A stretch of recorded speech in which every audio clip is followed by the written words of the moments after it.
I was talking to Bastian earlier, and I was saying, how do you convince anyone to give you $100,000 or £100,000, especially someone in your own words who had failed consistently for 5 years?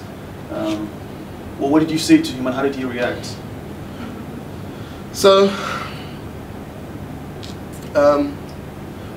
first and foremost, like, we were best friends. So we spoke like every single day. Back at university, I always used to have these crazy like business ventures, and I always used to fail. But he always used to help out from the side, from the sidelines. And I think if I had walked up to him and said I want £100,000 for something, he never would have given it to me. But what happened was that we started with like £500, and then I worked really, really hard. And this is because I was so poor at the time. I literally wouldn't leave the house. So I'd be staring at computer screens for like 18 hours a day. I probably would leave the house like 2 or 3 times a month. I was just like obsessed with this thing called like Nollywood. There was no other distractions. There was no girlfriend because you know Nigerian girls don't date poor guys. True story.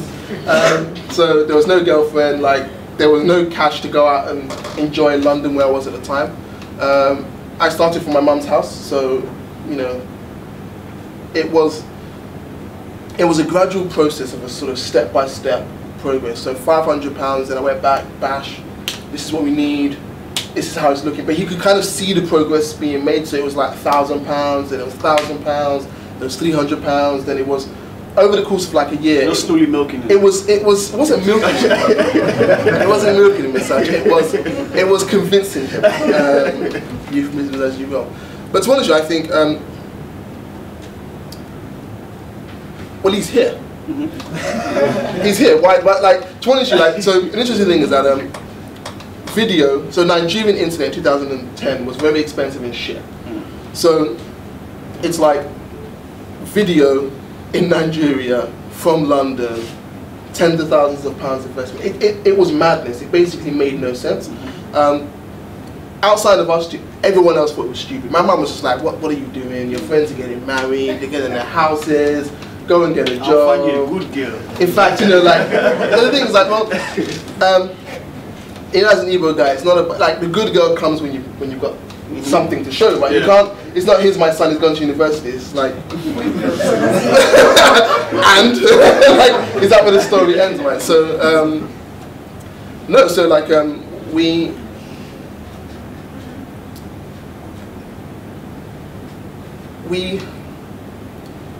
he trusted me.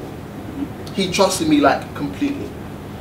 He would give like, and this was literally like, he worked, and he's younger than me, he's like a couple of years younger than me, so like he'd work after tax, and London tax is like 40%, 50% at his level. He'd go to, we literally go to the cash machine. And he would be like, fuck man, I'm not putting anymore, this is the last time I'm going to the cash machine. And I'd be like, yeah, I know, this is the one right now, and you know,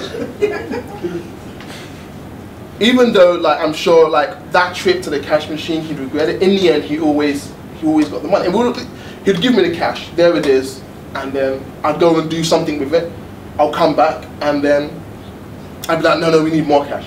So, I mean, just thinking about the story now, you know, I don't see how I could ever trust you. It makes no sense to me whatsoever.